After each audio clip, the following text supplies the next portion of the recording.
What is going on, everybody? Welcome back to the channel. Aftersound here, bringing you Splinterlands content every single day. We also stream right here on this channel as well as on Twitch, so make sure you come by and say hello. This video is also brought to you by my music, which is available anywhere you stream music under the name Aftersound, and I do have a new song out recently called Don't Forget About Me, the Supernova version, so check it out. Let me know what you think, and I appreciate the support.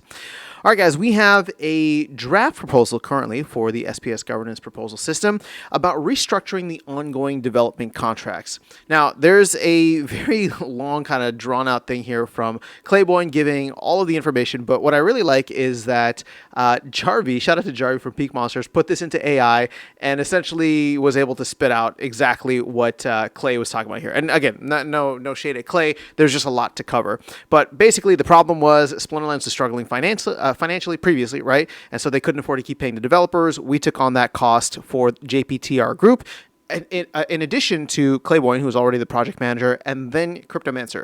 And so we were in a situation where we were running out of non-Splinterlands related assets, so not SPS or DEC, basically any stablecoins, BNB, or ETH.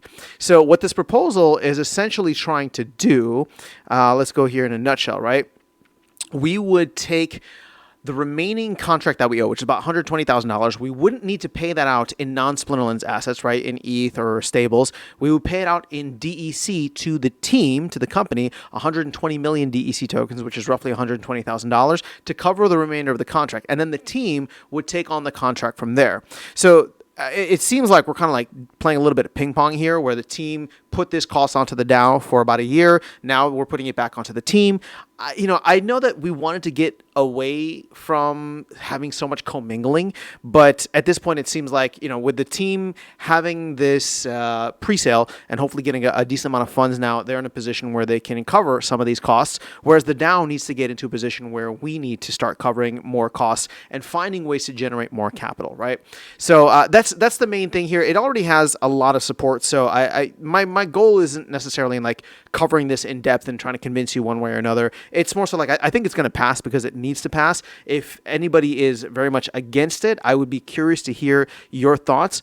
But my goal with the video is really just to cover, okay, this, and then like what is like the ongoing plan here for the DAO. And I don't mean this in a way where it's just like, okay, 9 months ago, 10 months ago-ish, like we started taking on a lot more cost, right? We knew that. First, it started with Clayboy a couple of years ago, and Clay's done a fantastic job being the project manager, provided a lot of value and structure just to the DAO overall. Then we took on Cryptomancer, we took on JPTR, whatever it was for the validators, and so now we're just in a situation where we're gonna run out of money if we don't find ways to either offset those costs or start generating. So one of the things that was interesting here, which I thought was worth sharing, was a little bit of back and forth between Jarvie and Clay. So he ran the numbers here. Even take myself out of the equation, the DAO still can't afford both JPTR and Mancer to contract completion. Just trying to do my best to help offload some of the costs the DAO has taken on and hopefully get us net positive at some point in the next few months. I'd like to see bridging set up so the DAO can start capturing a few $1,000s a month here and there. If we make some strategic LP plays, we may be able to start generating enough to cover both me and Mancer. We need to 4x our current non-SPL earnings to do that.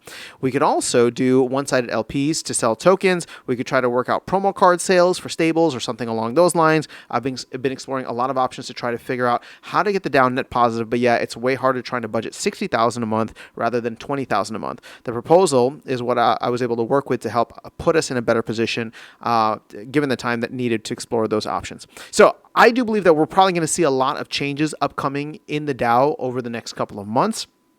I don't think that this is a bad thing necessarily. And keep in mind, the DAO is still a relatively young organization. We've only had a manager there for less than 2 years, right? And Clay's done, like I said, a fantastic job of trying to just set up some structure to an organization that is technically like autonomous, right? Like it just runs on its own.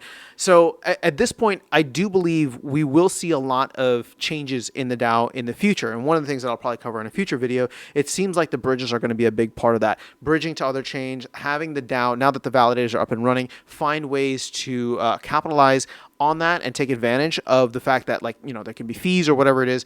But for the most part, I do think that this is something that will probably be at least of interest for me moving forward as an SPS stakeholder, because this is part of like what makes Splinterlands so interesting too, right? Obviously, you got the whole game economy and the Splinterlands economy and land and all that, but the DAO itself is trying to like bootstrap itself, right? Like, and yes, there's been a lot of help. It's supported the team in many ways. Now it's getting some support from the team, but it's interesting to see we have costs, we have expenses, and we're now starting to focus on earnings, right? How can the DAO start to earn more, and specifically in tokens that are not the that Splinterlands related. That way, that, like, for example, the DAO isn't like dumping SPS or DEC on the marketplace in order to cover its costs. So I thought the more interesting ones here, and I'd love to get your opinion on this too, the more interesting ones is if we were to do some kind of stablecoin, or sorry, not stablecoin, but like promo card for stablecoins in the future. Now, obviously, everything we want it to be sold in DEC, but I do think that there are ways and opportunities that the DAO and the team can both benefit from doing stuff that's completely outside of the ecosystem. You have the packs that are available. You have everything else in the game that is going to require DEC.